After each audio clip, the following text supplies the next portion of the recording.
বাংলায় এসআইআর পর্বের পর যাতে নির্বিঘ্নে ভোট প্রক্রিয়া মেটানো যায় তার জন্য আগেভাগেই প্রস্তুতি নিচ্ছে রাজ্যের মুখ্য নির্বাচনী আধিকারিকের দপ্তর। আগামী 21শে নভেম্বর রাজ্যের সব জেলা শাসকদের উপস্থিতিতে ইভিএম নিয়ে কলকাতায় বিশেষ বৈঠকে বসতে চলেছেন রাজ্যের মুখ্য নির্বাচনী আধিকারিক মনোজ কুমার আগরওয়াল। বৈঠকে থাকবেন জাতীয় নির্বাচন কমিশনের উচ্চপদস্থ আধিকারিকেরা। আগেই জানা গিয়েছিল এর মধ্যেই বাংলায় আসবে নির্বাচন কমিশনের প্রতিনিধি দল। তারাই আসছেন আগামী সপ্তাহে। তাদের সফরের মূল উদ্দেশ্য এসআইআর প্রক্রিয়া খতিয়ে দেখা এবং ভোটার তালিকা যাতে সম্পূর্ণ স্বচ্ছ থাকে তা নিশ্চিত করা। জাতীয় নির্বাচন কমিশনের এই দল আগামী 18 নভেম্বর কলকাতায় পৌঁছবে। দলটি 21শে নভেম্বর নির্ধারিত এফএলসি কর্মশালাতে অংশগ্রহণ করবে। এই দলে রয়েছেন Gyanesh Bharati, senior DEC SB Joshi, প্রধান সচিব মালয় মল্লিক প্রধান সচিব এবং অভিনব আগরওয়াল উপসচিব। এছাড়াও এই কর্মশালায় উপস্থিত থাকবেন কমিশনের উচ্চপদস্থ আধিকারিকেরা, রাজ্যের মুখ্য নির্বাচনী আধিকারিক, সব জেলায় নির্বাচন আধিকারিক, ডিইও এবং অন্যান্য সংশ্লিষ্ট কর্তারা। সূত্রের খবর, বিধানসভা নির্বাচনের জন্য রাজ্যের সব জেলা শাসককে নিয়ে আলোচনা হবে, যেখানে ইভিএম নিয়ে প্রশিক্ষণের বিষয়টিও আলোচিত হবে। ওই বৈঠকের পর তারা প্রত্যেকেই নিজের নিজের জেলায় ফিরে রাজনৈতিক দলগুলির প্রতিনিধিদের সঙ্গে ইভিএম এর কাজ বোঝাবেন, তাদের দিয়ে মক পোলও করাবেন।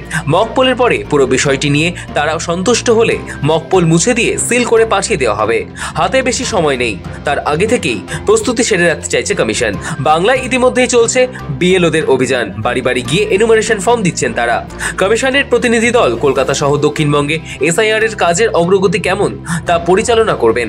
সাধারণ মানুষ এনুমারেশন ফর্ম পূরণ করতে গিয়ে কোনো সমস্যার সম্মুখীন হচ্ছে কিনা সেই বিষয়টিও খতিয়ে দেখবেন তারা।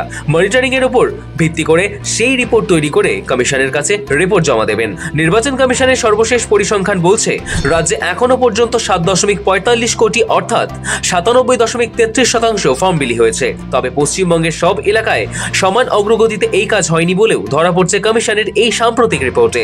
সূত্র বলছে রাজ্যের প্রায় 40টি বিধানসভা কেন্দ্রে এনুমারেশন ফর্ম বিলির হার এখনো 75%-এর নিচে। এই বিধানসভাগুলিতে এখন ফর্ম বিতরণের গতি বাড়াতে উদ্যোগী হয়েছে জেলা প্রশাসন। নির্বাচন কমিশন জানিয়েছে 4 ডিসেম্বরের মধ্যেই 100% ফর্ম বিতরণ সম্পূর্ণ করার লক্ষ্যে কাজ চলছে। গত 12 নভেম্বর যেখানে এখনো ফর্ম বিতরণ সম্পন্ন হয়নি সেই সব এলাকার ইআরওদের সঙ্গে ভার্চুয়াল বৈঠক করেন সিইও মনোজ আগরওয়াল। এদিকে আধার কার্ড ইস্যু গুরুত্বপূর্ণ পদক্ষেপের কথা বলেছে সিইও দপ্তর। বলা হয়েছে আধার কার্ড অনুযায়ী যারা মারা গিয়েছেন তাদের কারোর নামে যদি এনুমারেশন ফর্ম ফিল আপ করা হয়ে থাকে তাহলে সেই ফর্ম নিয়ে ইআরও সেই ব্যক্তিকে ইন পার্সন ভেরিফিকেশন করবেন। তারপরে তিনি সিদ্ধান্ত নেবেন সেই ফর্মের কি হবে। ব্যুরো রিপোর্ট, সময়, কলকাতা।